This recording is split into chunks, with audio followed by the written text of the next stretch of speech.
Hi everyone, welcome to another edition of Papa Bear.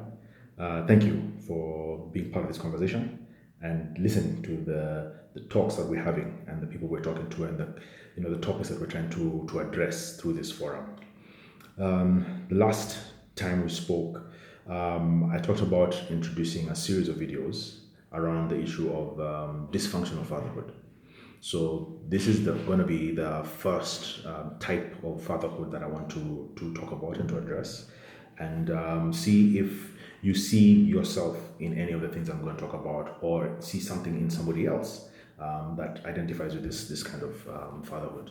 So all of these are really negative things in terms of the types of the approaches to fatherhood. But I'm hoping that by identifying them and calling them out by name, we can find a way to change and do things differently.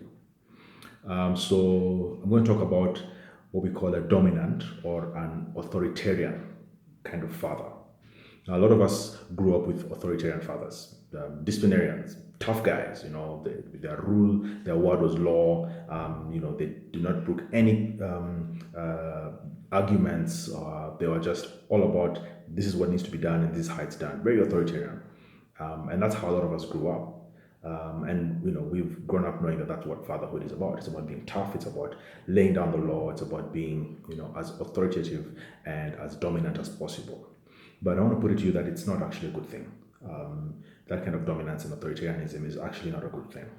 What happens is the way you can identify this kind of trait in yourself is do you have very high standards for your children, like almost unreasonably high, where you expect the best from them and nothing less.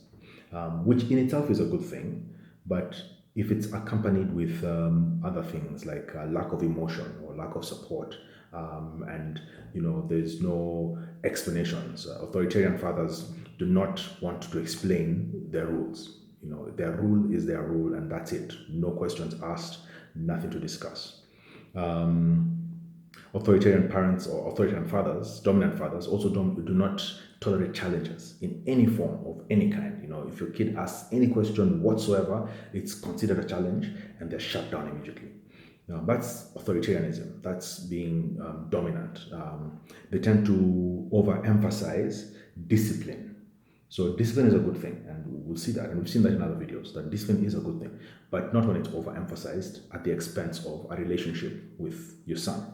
So if all you're all about is, this child has to be disciplined, they have to be in a certain frame of mind, they have to be at a certain level academically, extracurricular-wise, sports, etc., and you're all about discipline, but you do not have a relationship with this child, then you're dominant, you're an authoritarian, and that's not a good thing. So what that does to children is that it lowers their self-esteem because they feel like they can never match up. They can never do enough for you. You'll never be happy. There's never going to be a time you'll be, okay, good. You're always pushing them and trying to get them to do better. You mean well. You're trying to do well. You're trying to do best for them. You want them to be alive to the reality of life, that life is not easy and nobody's going to baby them or coddle them. You want that. You mean well. But you also need to let them have a relationship with you. So your kids can suffer from low self-esteem because of your authoritarian and dominant attitude. Your kids could have broken spirits as well because they feel like life is not worth it. The one person who they're really trying to impress, who they're really trying to do good for, who they want to hear good things from, will not hear a thing. They'll just push them and push them and push them, and it's never enough. If you got 90 on the exam, why didn't you get 100? If you got 100, or you're the only one who had 100%. If you were number one, how much did you score? It's never enough, and you can really break your kids' spirits, and that's not a good thing. What happens is with children who are under dominant fathers, they tend to rebel later in life.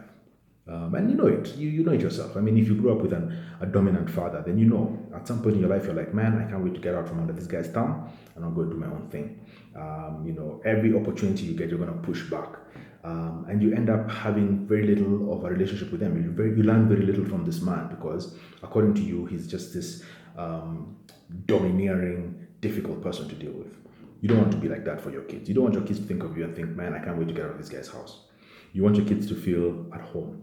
And being dominant, while has its value, it's not in itself a good thing. Okay, so by all means, be strict, be firm, be clear about what you expect, but don't be an authoritarian. Okay, and we're going to see other traits which are negative in fatherhood over the next few videos.